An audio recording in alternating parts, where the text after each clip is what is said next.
안녕하세요. 오늘은 1월 5일 목요일입니다. 오늘은 민수기 3장 40절에서부터 51절까지를 본문으로 큐티 가이드를 시작하겠습니다. 먼저 오늘 이 본문을 통해 제가 묵상한 하나님은 여호와이신 분입니다. 41절 말씀을 읽겠습니다. 나는 여호와라. 이스라엘 자손 중 모든 처음 태어난 자 대신에 레위인을 내게 돌리고 또 이스라엘 자손의 가축 중 모든 처음 태어난 것 대신에 레위인의 가축을 내게 돌리라. 하나님은 대속에 관한 말씀을 하시면서 나는 여호와라고 말씀하십니다. 이 말씀 한마디에요. 대속이 필요한 이유가 들어 있습니다. 자, 먼저 여호와는 하나님의 여러 이름들 중 하나인데 특별히 이스라엘과 언약을 맺은 것을 강조하는 이름입니다. 그 언약은 나는 너희의 하나님이 되고 너희는 내 백성이 된다는 것입니다. 즉 하나님이 이스라엘 민족의 주인이 되시는 겁니다. 이스라엘 민족은요, 처음 태어난 자, 곧 맏아들을 하나님께 바쳐야 합니다. 또 처음 태어난 가축도 하나님께 바쳐야 합니다.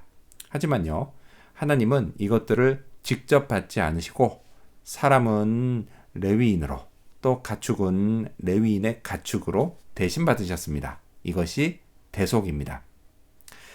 저도요, 하나님의 것입니다.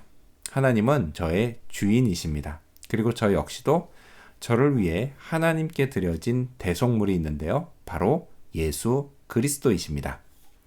아무튼 하나님이요, 저의 주인이시라고 이 관계를 단순히 종속 관계로 생각해서 그걸 싫어하는 것은 아닙니다.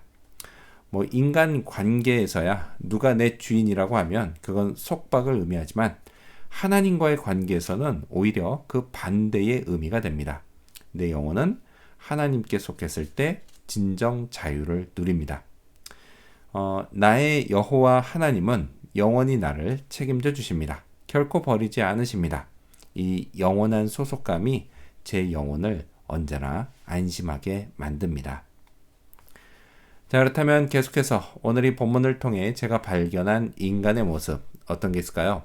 오늘은 남김없이 속량받아야 하는 모습을 볼 수 있습니다. 46절과 47절 말씀을 읽겠습니다. 이스라엘 자손의 처음 태어난 자가 레위인보다 273명이 더 많은즉 속전으로 한 사람의 5세겔씩 받되 성소의 세겔로 받으라. 한 세겔은 20계란이라.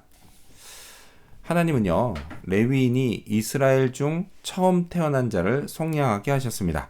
자, 그런데요, 이들 각각의 총 합계가 약간 달랐습니다. 정말 약간 달랐습니다. 레위인은 22,000명이었고요. 처음 태어난 자는 22,273명이었습니다. 자, 그래서 273명이면 약 1%입니다.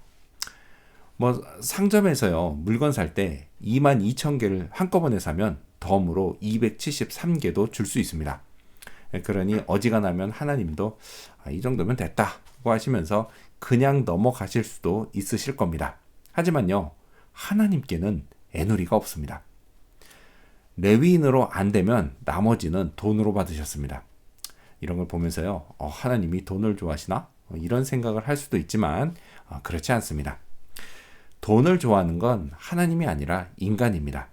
하나님은요, 속량을 위해 인간이 자기 목숨만큼이나 좋아하는 돈을 속전으로 내게 하셨습니다. 자, 중요한 건 하나님이 죗값에 대해 약간의 애누리도 없으시다라는 사실입니다. 죄는 조금도 남김없이 다 속량받아야 합니다. 겨우 1%인데 1%가 아니라요, 0.0001%라고 해도 안 됩니다. 왜냐? 하나님은 거룩하시기 때문입니다. 참고로요, 그럼 그 273명분의 속전은 누가 냈을까? 이거 생각해 봤습니다. 따로 273명을 뽑아서 그들이 내게 했을까요?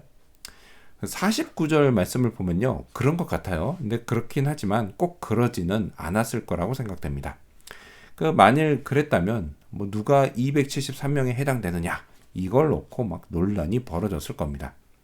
자, 따라서요, 22,273명 이들이요, 이 속전을 십시일반으로 모아서 냈을 거다, 라고 생각이 됩니다.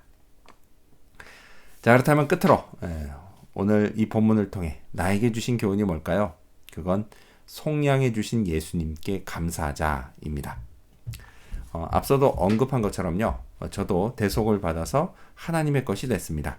자, 그런데요. 저를 대속하신 분이 누구냐? 바로 예수님이십니다. 그래서 이 은혜를 어떻게 갚아야 할지 모르겠습니다. 네, 그저 감사하고 감사할 따름입니다. 저를 대속하시기 위해서요. 예수님은 당신의 목숨을 속량값으로 내셨습니다. 이건요. 생각하면 할수록 기가 막힙니다. 예수님이 그러셨다라고 하는 것은 나라고 하는 존재의 가치가 예수님의 목숨과 맞바꿀 만큼은 된다라는 뜻이기 때문입니다. 평소에요. 뭘 잘 못하거나 또 실수하고 실패할 때마다 저는 내가 과연 쓸모있는 사람인가? 라는 생각이 듭니다. 그러고는요. 그냥 스스로 기가 죽습니다. 하지만요. 저의 이런 못나고 약한 모습과는 상관없이 예수님은 언제나 저를 당신의 목숨만큼 소중히 여기십니다. 가치 있는 자로 보십니다. 이 사실이요. 저를 낙심해서 다시 일어서게 만듭니다. 그래서요. 속량해 주신 예수님께 감사하지 않을 수가 없습니다. 예수님 덕에요. 저는 하나님의 것이 됐습니다. 하나님이 책임지고 돌봐주시는 그런 인생을 삽니다. 그러면요. 두려워할 게 없습니다. 이 믿음으로 오늘도 파이팅 해야겠습니다. 기도하겠습니다. 여호와이신 하나님, 주인이심을 고백합니다. 죄는 남김없이 속량 받으시는 거룩하신 하나님, 저를 완전히 속량해 주신 예수님께 감사합니다. 그리고 제가 예수님의 목숨값이 된다는 사실을 잊지 않고 늘 힘을 내게 하여 주시옵소서. 오늘도 그런 하루 되기를 간절히 바라오며 예수님의 이름으로 기도합니다. 아멘.